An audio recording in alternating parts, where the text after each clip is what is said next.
উনি জুমার খুতবা দিচ্ছেন মসজিদে নববীতে। খুতবার মাঝখানে হঠাৎ বললেন, ইয়া সারিয়াতাল জাবাল, ইয়া সারিয়াত ইবনে জানিমিল জাবাল।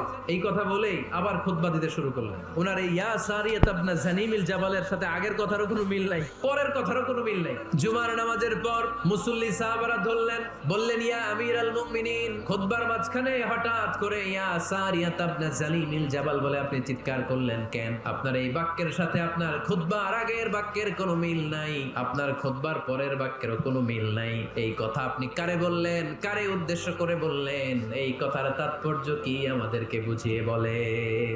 ওমরে ফারুক বললেন, আমি যখন খুতবা দিচ্ছি আমি দেখতে পেলাম ওই যে কয়েক মাস আগে আমি আমার মুসলিম সেনাবাহিনী পারস্যে আক্রমণের জন্য পাঠিয়েছি বর্তমান ইরান। আমি হঠাৎ করে দেখতে পেলাম আমার মুসলিম বাহিনীর সেনাপতি যুদ্ধের এক পর্যায়ে তার ডানে আছে উপত্যকা, বায়ে আছে পাহাড়, সে পাহাড়ি রাস্তা ছেড়ে দিয়ে উপত্যকার দিকে যেতে শুরু